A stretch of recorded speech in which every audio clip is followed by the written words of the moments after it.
La petite princesse s'en va combattre le dragon.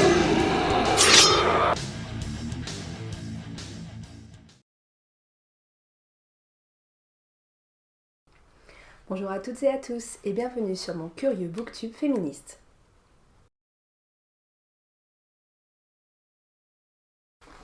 Aujourd'hui, je vais vous parler d'un roman de Claire Berest qui s'intitule Rien n'est noir et qui a été publié chez Stock en août 2019. Alors la couverture vous donne déjà un indice, il s'agit d'une biographie romancée de la vie de Frida Kahlo. Alors Frida Kahlo, pour celles et ceux qui ne la connaîtraient pas, c'est une artiste peintre mexicaine qui est devenue un véritable symbole de ce pays et qui a commencé à peindre suite à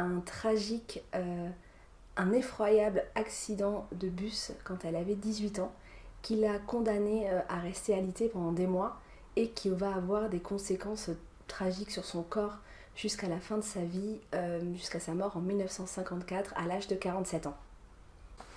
Alors qu'elle est alitée des suites de cet accident, sa mère lui installe un grand miroir au-dessus de son lit, son père lui offre de la peinture et c'est comme ça qu'elle commence à peindre. Qu'elle commence à peindre des autoportraits, donc en se servant de son reflet dans le miroir comme modèle. Et ce sera le début d'une longue série de 55 autoportraits, donc ce qui représente à peu près un peu plus d'un tiers de son œuvre, qui se compose de 143 tableaux. Alors je ne vais bien évidemment pas vous raconter toute la vie de Frida Kahlo, mais parmi les éléments essentiels à la fois de son histoire, de son œuvre qui sont intimement liés, il y a sa rencontre et son histoire d'amour avec Diego Rivera, peintre muraliste mexicain extrêmement célèbre, important à cette époque. Et c'était un couple assez atypique, ne serait-ce que sur le plan physique. Et donc les proches de Frida parlaient du mariage d'un éléphant et d'une colombe. Alors c'est une histoire d'amour faite de beaucoup de liberté, mais aussi d'une forme de cruauté. C'est une histoire fusionnelle et destructrice. C'est une histoire pendant laquelle Diego a eu beaucoup de maîtresses. Frida a également eu un certain nombre d'amants et d'amantes, parmi lesquels le plus célèbre est Léon Trotsky. Donc Léon Trotsky, révolutionnaire de l'Empire russe, donc contraint à l'exil au Mexique. Et c'est par le prisme en fait, de cette histoire d'amour donc entre Frida et Diego que Claire Berest, dans Rien n'est noir, nous pose le récit de la vie de Frida et de son œuvre. Alors je vous ai dit au début de cette vidéo que Rien n'est noir était une biographie romancée, mais ce n'est pas exactement le terme en fait, parce que de toute manière, toutes les biographies sont romancées. Il y a toujours des dialogues qui sont inventés, des éléments du quotidien qui sont imaginés, à moins de suivre au quotidien chaque heure, chaque jour, chaque minute la personne dont on souhaite écrire la biographie. Et encore, il est impossible de vraiment saisir la vérité, de saisir ses pensées. Donc une biographie est toujours d'une certaine manière romancée. Dans tous les cas, pour moi, on est vraiment ici au-delà de la biographie. C'est vraiment un roman que nous propose Claire Berest. Et c'est un très très beau roman avec une écriture très sensuelle au sens propre du terme. En fait, une écriture vraiment qui a trait au sens. C'est la peinture, les couleurs qui se déclinent tout au long du roman.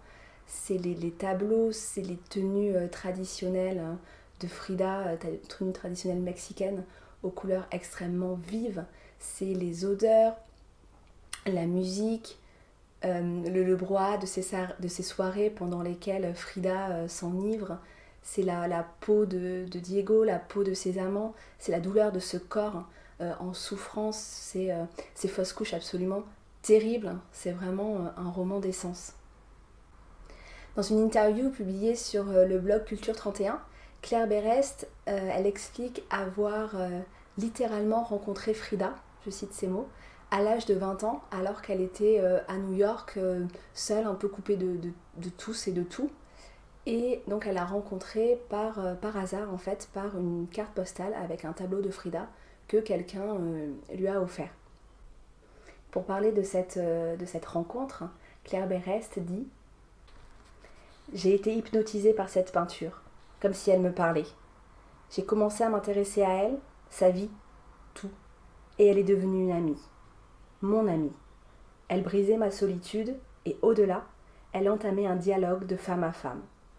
C'était joyeux et profond, et cela ne m'a jamais quittée. Je vous parle de ça parce que moi aussi, j'ai rencontré Frida Kahlo par hasard, et moi aussi, cette rencontre m'a beaucoup marquée.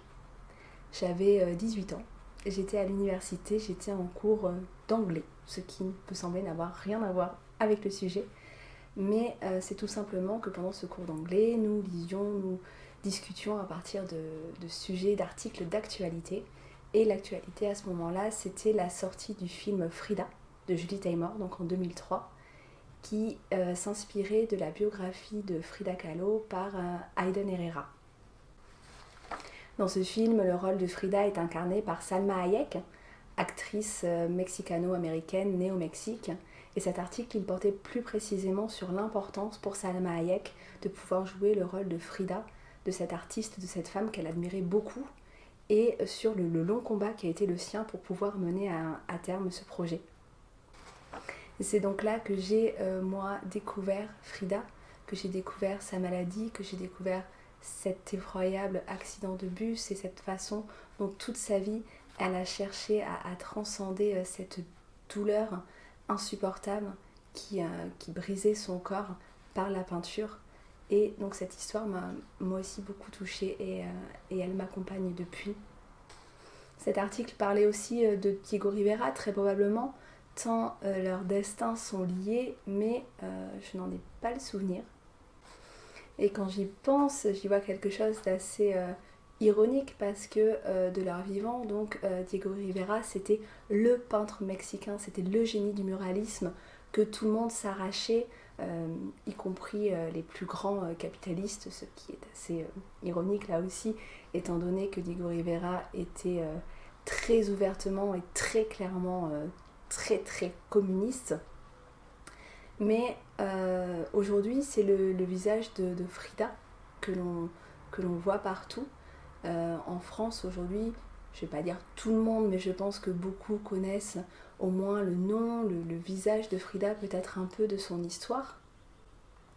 Alors qu'à part, à moins d'être vraiment connaisseur en histoire de l'art, d'avoir un goût vraiment pour la peinture, je pense aujourd'hui, peu de Français connaissent Diego Rivera, alors que de leur vivant, encore une fois, Frida vivait vraiment dans son ombre artistique pendant une grande partie de sa vie. Il y a eu aujourd'hui une sorte d'inversion qui a érigé Frida Kahlo en symbole, et notamment en symbole féministe contre cette société mexicaine extrêmement rigide vis-à-vis des femmes. Si bien qu'aujourd'hui, son visage est reproduit sur des vêtements, sur des bijoux, sur des t-shirts, ce qui peut poser question. Et c'est justement le sujet d'une chronique de Titiou Lecoq, qui est une journaliste et autrice féministe, donc qui écrit cette chronique sur le site Slate. Cette chronique s'intitule « Frida Kahlo n'est pas une jolie poupée ». Elle fait référence à la création par Mattel en 2018 d'une poupée Barbie, Frida Kahlo. C'est vrai. Dans cet article, elle s'interroge sur l'écart entre ce que l'on fait de la représentation de Frida Kahlo et son œuvre. Je vous invite à lire cet article en entier si le sujet vous intéresse. Je vous mets le lien en présentation de la vidéo, comme d'habitude. Mais pour vous le résumer succinctement, en fait, ce que Titiou Lecoq reproche à ce marketing autour de Frida Kahlo, c'est qu'il propose une version extrêmement lissée de l'artiste, femme, handicapée, métisse, communiste, athée. Voilà, donc vraiment une femme avec une vie, des combats, des peintures qui sont tout sauf lisses. Ce que l'on voit partout, c'est une Frida qui est définie uniquement par des fleurs dans les cheveux et un mono-sourcil, et qui devient le symbole, là je cite Titiou Lecoq, de tout ce qu'il y a de plus inoffensif. Alors que les tableaux de Frida Kahlo, c'est du sang, c'est des organes, c'est des fœtus mal formés, c'est beaucoup de douleur en fait, c'est énormément de douleur. Dans l'interview de Claire Berès dont je vous parlais précédemment, la journaliste qui interviewe l'autrice lui pose justement la question de son opinion quant à ce marketing autour de Frida, le fait qu'on la voit partout, que son visage soit utilisé partout de façon plus ou moins pertinente. Et elle répond: la Fridamania peut sembler absurde, dérangeante, qu'elle se retrouve sur des tasses et sacs partout dans le monde, c'est vertigineux et évidemment marketing. Mais so what? Cela fait plaisir aux gens, parce qu'ils trouvent en elle, en son image, sa vie, son aura, quelque chose qui leur parle. De la joie, de l'énergie, de la drôlerie. Alors ce n'est pas mal, non? Je possède 1000 colifichets sur Frida. Et oui, elle serait la première surprise de l'engouement qu'elle suscite. Par ailleurs, elle ne recherchait pas la gloire. Mais si elle avait su que les gens s'empareraient de 1000 petits morceaux d'elle comme talisman, elle aurait probablement compris ses élans d'amour. Dans Rien n'est noir, Claire Berès nous présente effectivement une Frida qui est très attachée aux objets, à ces petits objets qu'elle va dénicher, qu'elle va acheter, qu'elle porte dans ses poches, qu'elle va offrir aux gens à qui elle tient. Et donc là, on a deux autrices différentes qui ont deux points de vue différents que je trouve aussi intéressants l'un que l'autre et qui permettent de s'interroger sur ce sujet. Si vous avez envie de découvrir Frida Kahlo autrement, notamment par le biais de l'illustration, je vous conseille 2 ouvrages que j'aime beaucoup. Le premier, il s'intitule tout simplement Frida Kahlo. C'est une biographie sous forme de roman graphique de Maria Hesse, publiée chez Presque Lune en 2019. Donc c'est une biographie qui est assez succincte parce qu'elle fait vraiment la part belle à l'illustration. Et Maria Hesse, elle va réinventer les œuvres de Frida avec son propre style graphique que moi je trouve vraiment très beau. Donc je vous invite vraiment à lire cette biographie graphique, ça passe, qui est une première entrée vraiment intéressante dans la vie et dans l'œuvre de Frida Kahlo. Le second, c'est le sublime ouvrage de Sébastien Pérez, illustré par Benjamin Lacombe, qui a été publié chez Albin Michel Jeunesse en 2016, qui s'appelle Frida. C'est un album magnifique qui propose des pages découpées les unes derrière les autres, c'est vraiment un travail superbe. C'est un très très bel objet livre et c'est un album qui peut être adressé à des enfants à partir de 10-11 ans. Alors j'en profite quand même pour vous citer 2 autres albums pour les plus jeunes, à partir de 6 ans, qui sont tous les 2 très récents puisqu'ils sont sortis en 2019.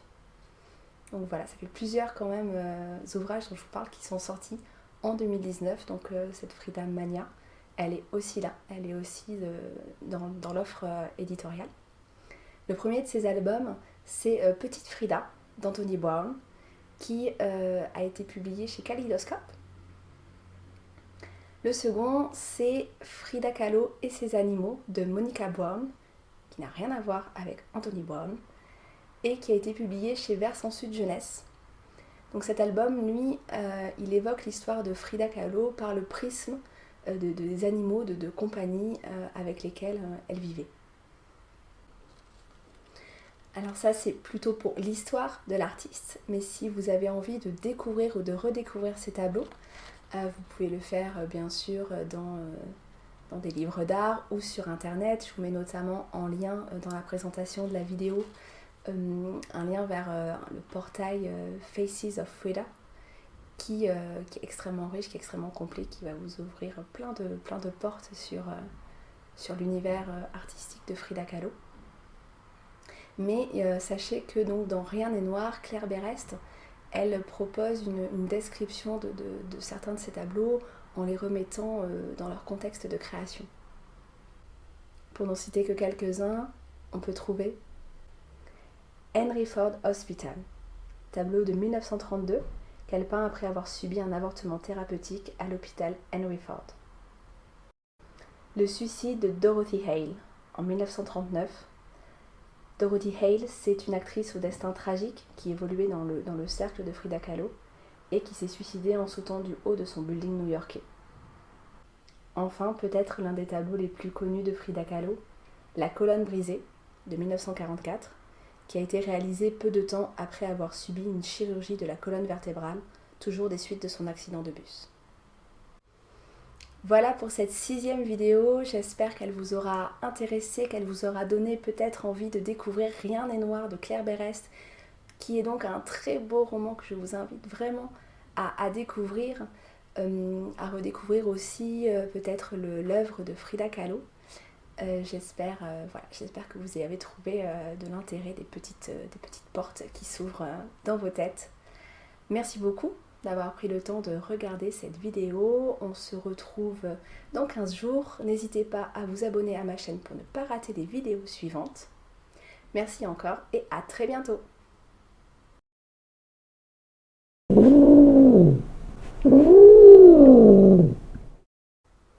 Je vous propose même pas de bêtiser cette fois parce que j'ai été hyper efficace et j'ai même pas inventé de nouveaux adverbes.